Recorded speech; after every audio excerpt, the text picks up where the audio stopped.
جب آرمی میں کسی کا انٹیک کرتے ہیں تو ایپٹیچیوڈ ضرور لیتے ہیں، لیکن پھر ہیومن بیہیویئر کو وہ اتنا زیادہ فوکس نہیں کرتے جتنا کہ آرڈرس، ڈسپلن، ان چیزوں کو فوکس کرتے ہیں۔ پھر مینجمنٹ سائنس تھیوری ڈیولپ ہونا شروع ہو گئی 1940 کے around, and then organizational environment theory جو اب چل رہی ہے، اور اس کو آگے لے کے چل رہے ہیں کہ آرگنائزیشن کا انوائرمنٹ کس طریقے سے ہونا چاہیے جس کے اوپر لوگ اچھا پرفارم کر سکیں۔ تو یہ چیز آپ کی سمجھ میں آ گئی ہوگی کہ مینجمنٹ کی theories basically over last 400 years develop ہوئی ہیں، اور یہ انڈسٹریل ریولوشن آ گیا، اس کے بعد جب ضرورت پڑی تو یہ تھیوریز ڈیولپ، اور صرف مینجمنٹ میں ایسا نہیں ہوا، سوشیولوجی میں بھی ایسا ہوا، سائیکالوجی میں بھی ایسا ہوا، مارکیٹنگ میں بھی ایسا ہوا، فائنانس میں بھی ایسا ہوا کہ جیسے جیسے ضرورت پڑی اس کے حساب سے لوگوں نے پھر سائنٹیفک ریسرچ کی اور ایسی چیزیں کی جو کہ آرگنائزیشن کو زیادہ بہتر طریقے سے چلانے میں ہیلپ فل تھا۔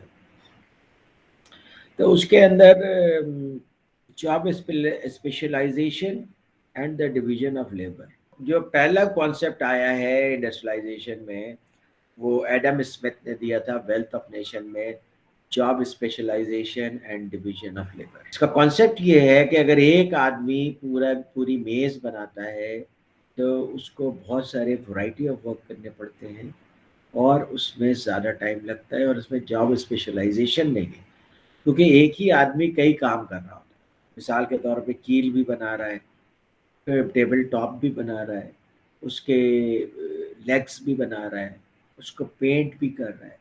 تو یہ ڈفرینٹ جابس ہیں جس کے اندر ڈفرینٹ اسکلس کی ریکوائرمنٹ ہے۔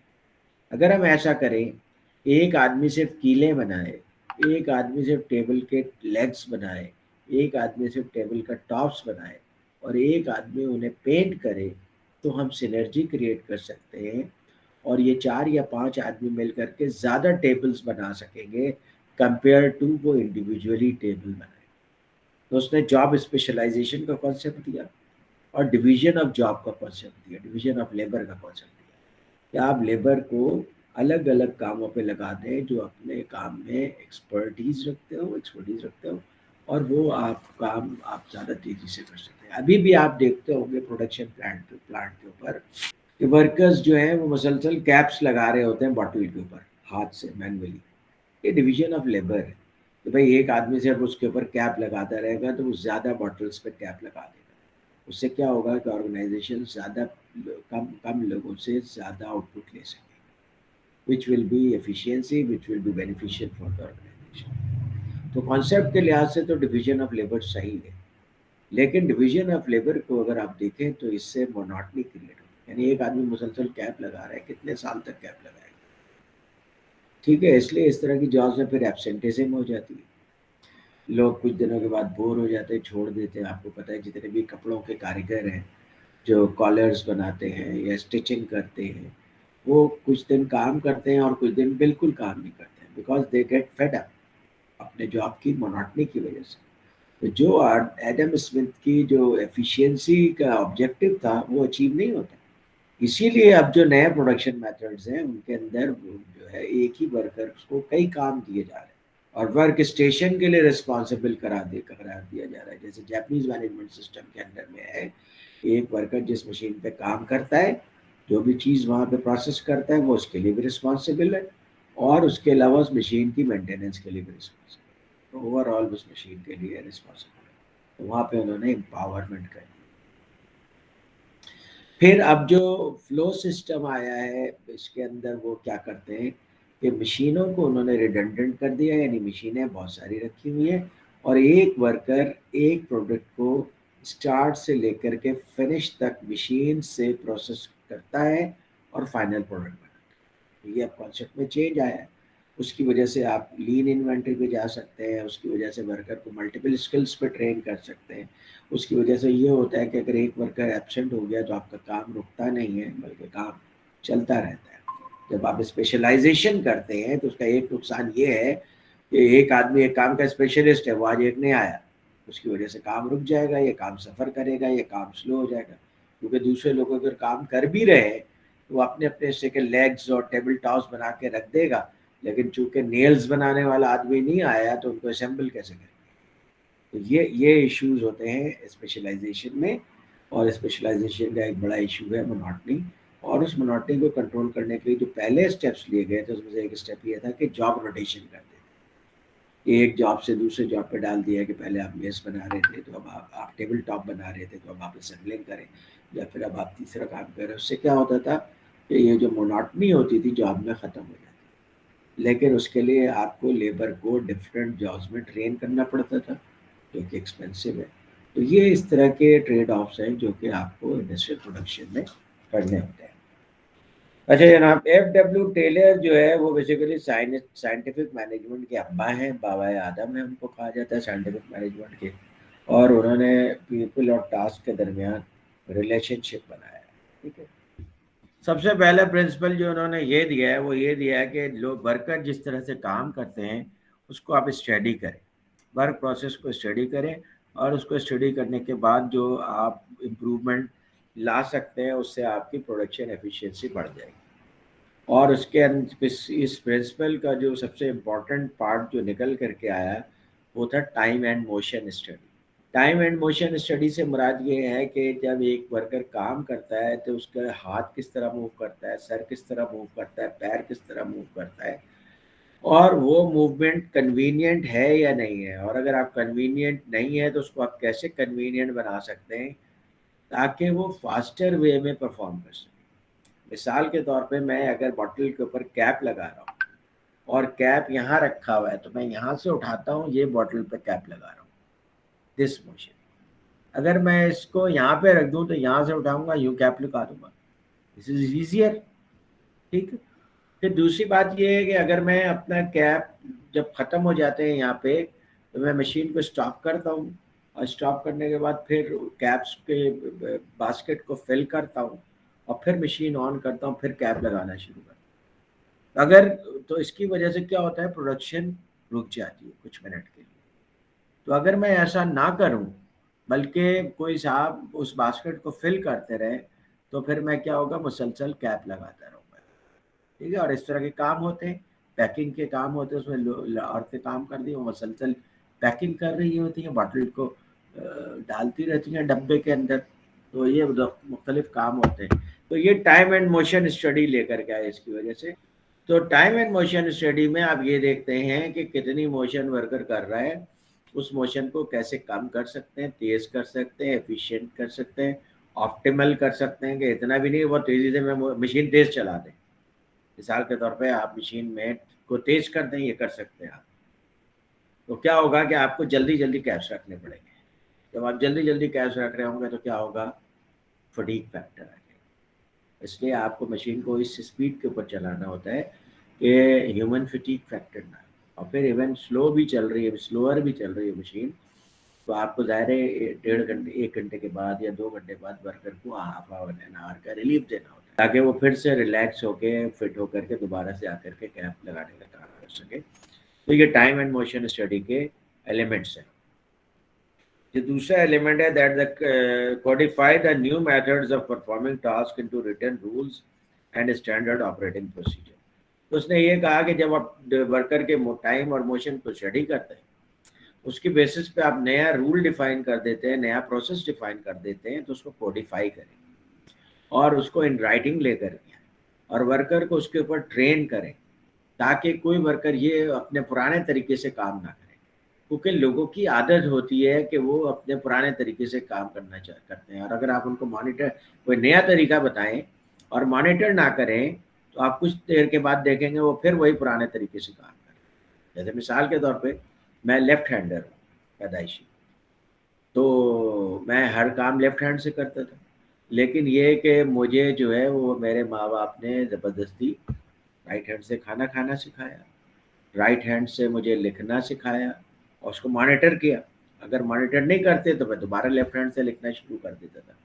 تو اس لیے انہوں نے مانیٹر کر کے میری اس عادت کو چینج کیا اور پھر میں رائٹ ہینڈ سے لکھتا ہوں اور رائٹ ہینڈ سے کھانا کھاتا ہوں. اور اس کی وجہ سے یہ ہوا کہ جب میں کرکٹ کھیلتا تھا تو لیفٹ ہینڈ سے بالنگ کرتا تھا اور رائٹ ہینڈ سے بیٹنگ کرتا تھا. تو یہ کیا ہے کہ اگر آپ کوئی چیز کسی کو سکھاتے ہیں تو جو اب وہ نئی ہیبٹ ہے، اب نئی ہیبٹ میں انسان جانے میں نا تھوڑا انکمفرٹیبل فیل کرتا ہے. Therefore you need to codify, write the standards, write the rules, train the person, and monitor the person till the time that person is comfortable with new method. تو یہ اس نے دوسرا اصول بتایا ہے. تیسرا اصول اس نے یہ بتایا ہے، carefully select the workers who possess skills and abilities that match the needs of the task. یعنی یہ ضروری ہے کہ جو کام آپ کروا رہے ہیں کسی چیز سے، اس کے اندر اس کا ایپٹیچیوڈ ہونا ضروری ہے. اس نے ایپٹیچیوڈ کا ورڈ تو یوز نہیں کیا، لیکن اس کا مقصد یہی تھا کہ رائٹ ورک کے لیے رائٹ پرسن سلیکٹ کریں، جو اس کام کو کرنے میں انٹرسٹ لیتا ہو، جس کے اندر اس کی مینٹل ٹینڈنسی ہو، تو وہ اس کام کو زیادہ کمفرٹیبلی کرے گا، اور اس کو اسٹیبلش رولز اینڈ پروسیجر کے مطابق ٹرین کریں کہ اس کام کو کریں. چوتھا پرنسپل انہوں نے یہ بتایا کہ اسٹیبلش اے فیئر اور acceptable level of performance for a task and develop a pay system and reward system. یعنی اس نے ٹیلر نے، چونکہ سائنٹیفک پروڈکشن کا یہ بانی سمجھا جاتا ہے، فادر سمجھا جاتا ہے، تو اس نے کہا کہ بھائی آپ ورکرز کو جب ٹرین کر رہے ہیں اور ورکر آپ کو آؤٹ پٹ دے رہے ہیں، تو جو ورکرز زیادہ آؤٹ پٹ دے رہے ہیں ایک ہی ٹائم میں، تو آپ کو ان کو ریوارڈ کرنا چاہیے، ان کو کوئی بونس دینا چاہیے، اور جتنا زیادہ وہ آؤٹ پٹ دیں گے اتنا زیادہ آپ کو ریوارڈ اور بونس دینا چاہیے. اچھا، اس کی وجہ یہ تھی کہ اس زمانے میں پروڈکشن کی ریکوائرمنٹ کہ مشینوں کو وہ چاہتے تھے کہ 24 گھنٹے چلتے رہیں، مشینیں خراب نہ ہوں. دیٹس وائی اس زمانے میں بریک ڈاؤن مینٹیننس ہوتا تھا، اور کانسیپٹ بھی یہی تھا کہ جب مشینیں ٹوٹ جاتی تھی، خراب ہو جاتی تھی، تب ان کو ریپیئر کرتے تھے، اس سے پہلے ریپیئر نہیں کرتے تھے، کیونکہ وہ جب تک مشینیں چلتی رہتی تھی اسے پروڈکشن لیتے رہتے تھے. اب جو ہے وہ اس کے بعد بریک ڈاؤن مینٹیننس کے بعد ری ایکٹیو مینٹیننس آیا، کہ جیسے آپ کو پرابلم دے کے اس کو ٹھیک کر لیں. پھر پرو ایکٹیو مینٹیننس آیا کہ پہلے سے آپ ٹھیک کر لیں خراب ہونے سے پہلے. اور اب ریلائبلٹی انجینئرنگ آ گئی ہے کہ آپ مشین کے کمپوننٹس کو مسلسل کنٹینیوسلی مانیٹر کرتے رہیں اور اس وقت چینج کر دیں جب اس کا بیہیویئر چینج ہونا شروع ہو جائے. تو اس سے یہ ہوگا کہ آپ کو زیادہ بہتر طریقے سے اپنے ایسیٹس کو مینیج کر سکتے ہیں. تو یہ ڈفرینٹ لیولس ہیں، لیکن اس زمانے میں ایک بریک ڈاؤن مینٹیننس تھی، اور بریک ڈاؤن مینٹیننس کی وجہ یہ تھی کہ وہ زیادہ سے زیادہ آؤٹ پٹ چاہتے، مشینیں کم تھیں، ڈیمانڈ زیادہ. اور تو اس کی وجہ سے اس نے کہا کہ آپ جو ہے ورکرز کو، پروڈکشن ورکرز کو نہ صرف یہ کہ ایڈیکویٹلی کمپنسیٹ کریں، بلکہ آپ ان کو ریوارڈ بھی کریں اگر وہ زیادہ پروڈیوس کریں. اور آج بھی آپ دیکھیں کہ ٹیکسٹائل میں اور دوسری جگہوں پہ پروڈکشن کے اوپر لوگوں کو ایکسٹرا انسینٹیوز ملتے ہیں اور بونسز ملتے ہیں.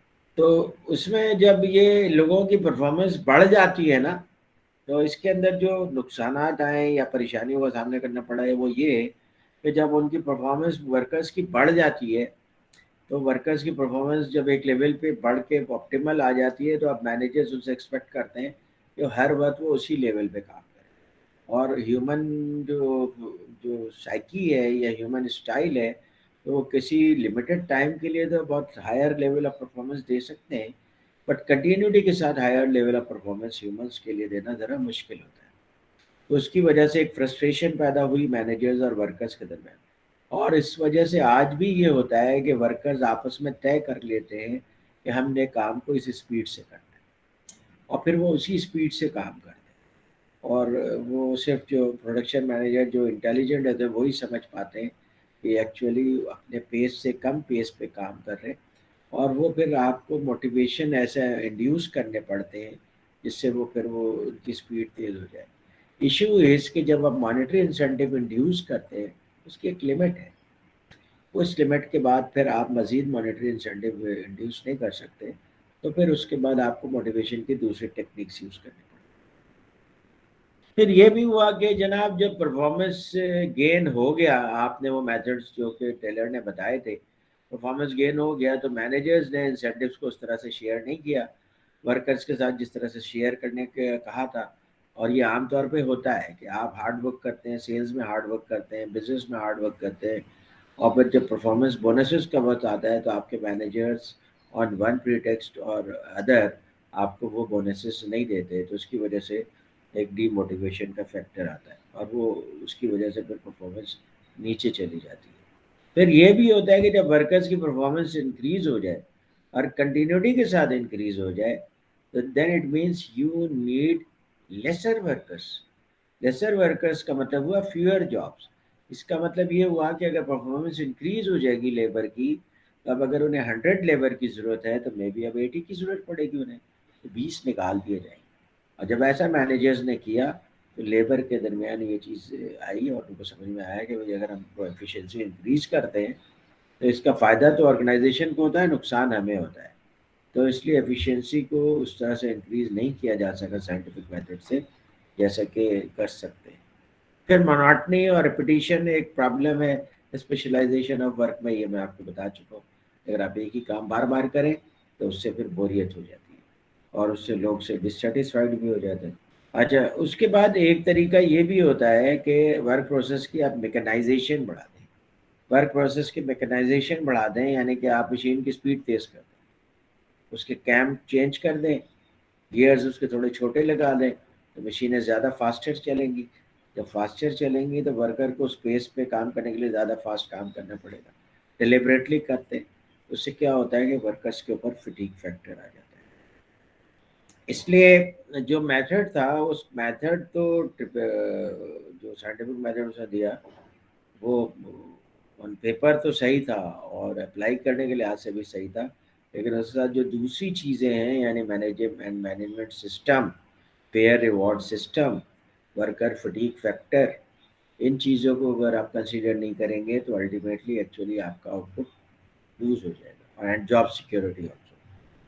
اچھا, دین پھر ایتھکس ان ایکشن میں انہوں نے میک ڈونلڈ کی کچھ چیزیں ڈسکس کی ہیں. وہ پرانے زمانے میں ایک صاحب نے امریکہ میں ایک ٹیکسٹائل مل لگائی تھی اور ایسی جگہ پہ ٹیکسٹائل مل لگائی تھی that was far away from city.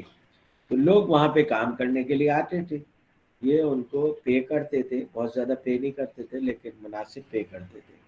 لیکن ان کا طریقہ کار یہ تھا کہ انہوں نے بہت سارے گھر بنائے ہوئے تھے اور ظاہر ہے اس جگہ میں لوگوں کے اپنے گھر نہیں تھے تو ان کو رینٹ پہ گھر چاہیے ہوتا تھا, تو یہ رینٹ پہ گھر ان سے لیتے تھے. تو ان کی سیلری کا ایک پورشن رینٹ پہ چلا جاتا تھا. پھر گاڑیاں بھی اپنی چلاتے تھے, اس گاڑی کے لیے جو یہ لوگ پیسے دیتے تھے اس میں بھی ان کا کچھ پورشن چلا جاتا تھا. تو انہوں نے بہت انٹیلیجنٹلی اس طریقے سے سسٹم بنایا ہوا تھا کہ جو پیسے وہ ورکرس کو دیتے تھے وہ اپنے ان سسٹم کی وجہ سے پھر واپس وصول کر لیتے. تو اس طریقے سے جو ورکرز ہیں دے فیل رابڈ.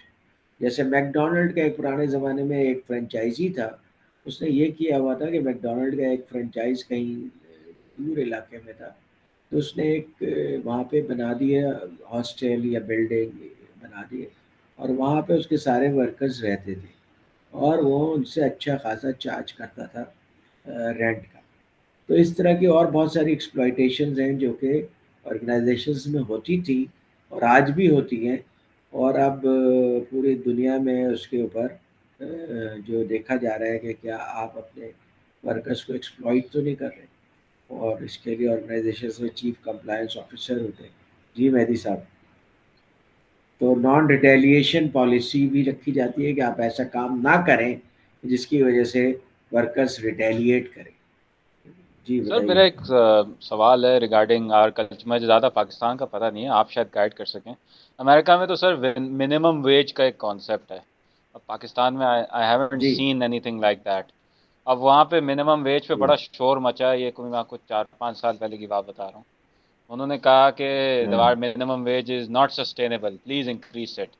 آلدو اگر آپ اکنامکس پڑھیں تو that goes completely counter productive. آپ نے منیمم ویج بڑھائی, کاسٹ آف پروڈکشن بڑھ گئی, یا پھر کمپنیز جو ہیں ٹوٹلی ڈفرینٹ میتھڈ تلاش کرتی ہیں کہ لیبر فورس کو ہی وہ کم کر دیں, لمٹ کر دیں. تو میک ڈونلڈس نے ایسے ہی کیا سر, وہ جو مشینز نہیں آئی جو ان کی کیوسک جو آئی ہیں سیلف ہیلپ کیوسک, وہ جی اسی جی صورت میں انہوں نے اس میں انویسٹ کیا so that they reduce their labour force. تو پاکستان میں ایسا کچھ ہے کہ منیمم ویج پہ ہوتا ہے غور یا کچھ ہوتا ہے؟ میں پوچھ رہا تھا ایسے میں, جیسے ہی آپ نے میک ڈونلڈس کا ایگزامپل دیا. رائٹ. دیکھیے منیمم ویجز امریکہ کے سیناریو میں تو بالکل فٹ آتا ہے. ریزن اس کے وہ ہائی ٹیک انڈسٹری ہے.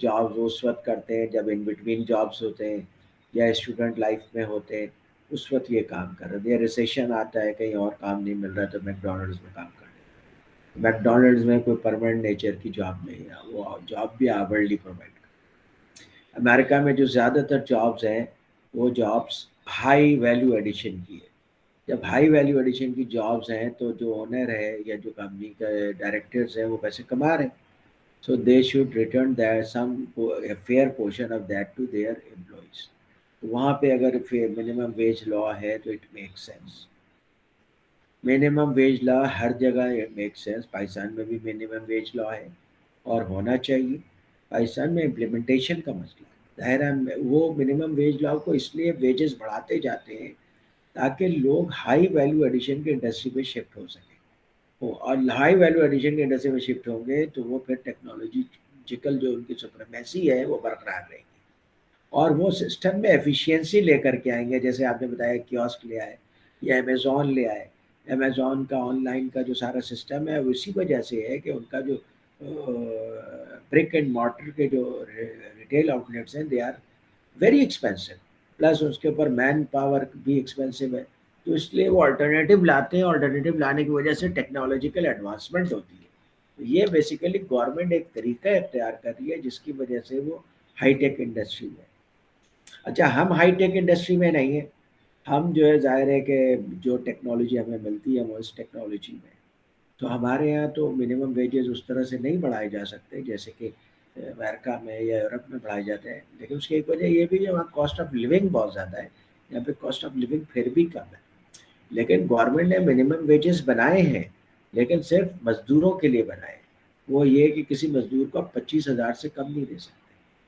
پرابلم یہ ہے کہ یہاں پہ انجینئر اور BBA اور دوسرے انڈر گریڈ 15,000 روپے پہ کام کر رہے ہیں, ڈرائیور سے کم سیلری لے رہے ہیں. تو منیمم ویجز تو وہاں پہ اکراس دا بورڈ ہے نا. یہاں پہ صرف مزدوروں کے لیے ہے اور وہ بھی امپلیمنٹ نہیں ہوتا. تو امپلیمنٹیشن از این ایشو. اور ہمارے جو بدماش مل اونرس وہ یہ پلی لیتے ہیں کہ ہمارے لیے بجلی مہنگی ہے, گیس مہنگی ہے اور ہم جو ہے وہ اس وجہ سے کاسٹ پوری نہیں کر پاتے ہیں. تو اس لیے ہم جو ہے وہ ویجز اتنی نہیں دے سکتے جتنے آپ کہہ رہے ہیں. اور اور پھر بڑے آپ بڑے محل میں رہ رہے ہوتے ہیں, بڑی بڑی گاڑیاں چلا رہے ہوتے ہیں, سر سمجھ نہیں آتا. جی بالکل, بڑے بڑے محلوں میں رہتے ہیں, ایکسپینسو گاڑیاں چلاتے ہیں, ان کے بچے باہر پڑھتے ہیں, ان کی پراپرٹی باہر ہوتی ہے لیکن وہ مزدوروں کو پیسے نہیں دیتے اس کے. اور وہ گورنمنٹ اس وجہ سے چپ رہتی ہے کہ وہ انڈسٹریلسٹ سے بھی بلیک میل ہوتی ہے. انڈسٹریلسٹ ان کو الیکشن کیمپین میں پیسے دیتے جیسے کراچی الیکٹرک کی پریکٹسز کوسچنیبل لابینگ, ہے. لابینگ جو ہے بالکل. لابنگ کرتے ہیں مگر لابنگ لیگل لابنگ کریں نا, جیسے امریکہ میں لابنگ ہوتی ہے. دیکھیے بہرحال امریکہ میں بھی لابنگ سے کنزیومر ہرٹ ہوتا ہے لیکن ایٹ لیسٹ وہ لیگل پیسے ٹرانسفر کرتے ہیں. اگر وہ کسی ڈیموکریٹس کو یا ریپبلکنس کو الیکشن میں سپورٹ کرتے ہیں. یہاں تو انلیگلی پیسے دیتے ہیں, انڈر دا ٹیبل پیسے دیتے ہیں اور وہ پیسے کہاں یوز ہوتے ہیں اس کا کچھ پتہ نہیں ہے اور پھر اس کی بیسس پہ کنسیشنس لیتے ہیں. اینڈ دیٹس وائی پاکستان میں مافیاز فلرش کر رہے ہیں. مافیاز جو ہے امریکہ میں بھی ہے, جیسے امریکہ میں آٹوموٹیو کی مافیا ہے, میڈیسن کی مافیا ہے, لیکن ان کو لیجسلیشن کے ذریعے کنٹرول بھی کیا جاتا ہے. ایک حد تک وہ مافیاز اپنے پاور کو, اپنے مسلس کو ایکسرسائز کر سکتے ہیں. یہ فرق ہے. تو اس کے بعد آ جائیے آپ, گلبرٹس تھے, یہ دو میاں بیوی تھے, فرینک گلبرٹ اور لیلین گلبرٹ. انہوں نے بیسیکلی کام کیا اس چیز کے اوپر کہ ایفیشینسی کو ٹائم اینڈ موشن کے علاوہ کیسے امپروو کیا جائے. اور انہوں نے ان کے جو سب سے جو اچھی بات تھی جس کی وجہ سے میں بھی بہت موٹیویٹڈ تھا کہ میرے 10 بچے ہوتے, تو ان کے 1 درجن بچے تھے. اور انہوں نے پروو کیا کہ جب بچے زیادہ ہوتے ہیں تو آپ کے لیے ان کو ریز کرنا لیسر ایکسپینسو ہوتا ہے کمپیئر ٹو بچے کم. کیونکہ ظاہر ہے کہ بچوں میں 1 سال 2 سال کا فرق ہے, تو ایک بچہ جب بڑا ہو جاتا ہے, لمبا ہو جاتا ہے, تو اس کے کپڑے دوسرے بچہ پہنتا ہے اور اس کی کتاب دوسرے بچے یوز کر لیتے ہیں. ایک دوسرے کو ہیلپ کر دیتے ہیں, سپورٹ کر دیتے ہیں, پڑھا دیتے ہیں, گھر کے کاموں میں ہیلپ کر دیتے ہیں. تو اس طرح سے 12 بچوں کو ریز کرنے کی کاسٹ جو ہوتی ہے پر چائلڈ بہت لوور ہو جاتی ہے کمپیئر ٹو 2 بچے ہوں تو پر چائلڈ ریز کرنے کی کاسٹ آگے بڑھ جاتی ہے. اور انہوں نے باقاعدہ گھر کے اندر رولس بنائے ہوئے تھے، اس کو سب فالو کرتے تھے اور بہت موٹیویشن کے ساتھ لوگ رہتے تھے. اس کے اوپر بڑی اچھی فلم بھی بنی ہے، ہیومرس فلم ہے، پرانی فلم ہے، مجھے یہ فلم ملتی نہیں ہے ورنہ میں دیکھنا چاہتا ہوں. Cheap by a dozen. ٹھیک ہے، تو اس میں یہی سے دکھایا گیا ہے کہ جب یہ اکنامکس آف اسکیل ہے، یعنی بچوں کو آپ ریز کر رہے ہیں، اگر آپ اکنامکس آف اسکیل اچیو کریں تو it will be less expensive for you to raise children.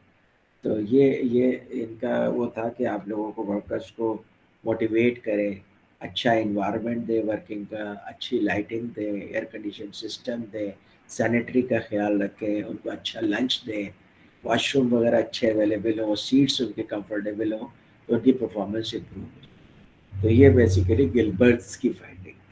Tailor تھا یہ بیسیکلی زیادہ فوکس تھا میکینسٹک وے میں کس طریقے سے لوگوں کی پروڈکٹیوٹی بڑھ جائے.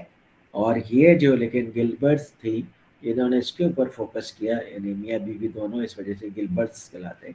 اور کہ کس طریقے سے آپ ورکنگ انوائرمنٹ بنا دیں، بڑا اچھا کر دیں، موٹیویشن کر دیں تو کس طرح سے ورکرس کی پرفارمنس بہتر ہو جاتی ہے.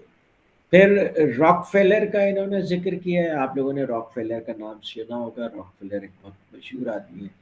وہ اتنا بچہ تھا تو اس نے پھر جو ہے چھوٹے چھوٹے جابس کر کے پھر آہستہ آہستہ کچھ سیکھ کر کے آئل انڈسٹری میں آیا، پھر آئل انڈسٹری سے بہت پیسے کمائے. اور پھر اس نے بتایا کہ بھائی آپ اکنامیز آف اسکیل کیسے اچیو کر سکتے ہیں. لوگوں سے پیسے لے کر کے انویسٹ کیے، بڑا پلانٹ لگایا. تو اکنامیز آف اسکیل کا کانسیپٹ بیسیکلی جو صحیح طریقے سے ان لوگوں کو بتایا ہے وہ راک فیلر نے بتایا ہے. Then came the theory of bureaucracy, Max Weber لے کر گیا. دیکھیے یہ ساری تھیوریز جو ہیں مدر آف انوینشن کیا کہلاتی ہیں، necessity is mother of invention.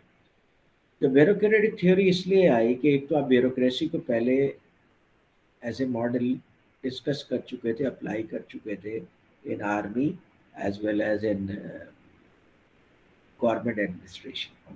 تو بیوروکریسی کا کانسیپٹ تو تھا. جب آرگنائزیشنس بہت بڑی ہو گئی اور آپ کو ملٹیپل لوکیشنز پہ اپنے پروڈکشن فیسلٹیز اوپن کرنے پڑے، کیونکہ بعض پروڈکشن ایسی ہوتی ہے جس کو اگر آپ بائی روڈ ٹرانسفر کریں یا بائی ایئر ٹرانسپورٹ کریں تو آپ کمپٹیٹیو نہیں رہتے. پروڈکٹس کی پرائس اتنی زیادہ نہیں ہوتی ہے، ویٹ زیادہ ہوتا ہے. تو اس لیے پھر انہوں نے ملٹیپل لوکیشنز پہ اپنی پروڈکشن فیکٹریز لگائی. جب ملٹیپل لوکیشن پہ پروڈکشن فیکٹریز لگائیں تو آپ کے ایشوز جو ہے وہ کمپلیکس ہو گئے. ایک لوکیشن کے اوپر فیکٹری ہے، آپ کے سامنے چل رہی ہے، پرابلمز ہیں، ایشوز ہیں، آپ دیکھ رہے ہیں، سمجھ رہے ہیں، سالو کر رہے ہیں، امپروومنٹ میتھڈز امپلیمنٹ کر رہے ہیں، ڈیسیجنس کوئکلی لے سکتے ہیں. لیکن ملٹیپل لوکیشنز پہ آپ کی فیکٹریز ہیں تو ڈیسیجن میکنگ زیادہ ڈیفیکلٹ ہو جاتی ہے، پرٹیکولرلی جب اس طرح کے مینس آف کمیونیکیشن اس زمانے میں نہیں تھے جیسے کہ آج کل ہے. اور پھر ملٹیپل لوکیشن میں ایڈڈ کمپلیکسٹی اس وقت ہو جاتی ہے جب آپ اپنے پروڈکشن فیسلٹی کو آؤٹ آف دا کنٹری لے کر کے جائیں، because you want to explore the business opportunities in other countries as well.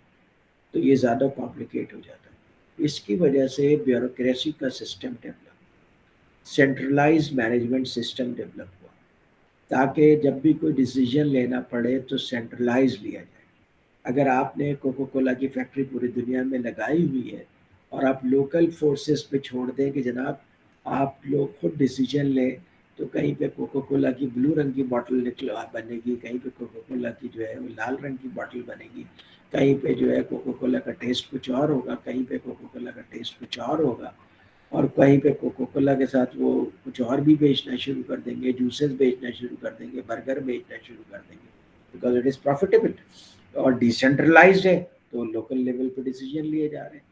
تو اس چیز کو کنٹرول کرنے کے لیے اور یہ کنٹرول کرنے کے لیے کہ ان کو اکنامیز آف اسکیل اچیو کر سکیں، برانڈنگ کو کنٹرول کر سکیں، مارکیٹنگ کو کنٹرول کر سکیں، پرائسنگ کو کنٹرول کر سکیں، ڈسٹریبیوشن کو کنٹرول کر سکیں، انہوں نے ڈیسیجن میکنگ سینٹرلائزڈ کی. اور یہ کامنی نے نہیں، سب نے اپنی ڈیسیجن میکنگ سینٹرلائز کی، خاص طور پہ جو ملٹی نیشنل کمپنی. تو یہ ایک بیوروکریٹک سسٹم ڈیولپ ہوا. بیوروکریٹک سسٹم اس وقت کی ضرورت تھی، لیکن یہ کہ بیوروکریٹک سسٹم کو لوگ آرگنائزیشنز نے کنٹینیوٹی کے ساتھ چلایا جب اس کی ضرورت ختم ہو گئی تھی یا کم ہو گئی تھی.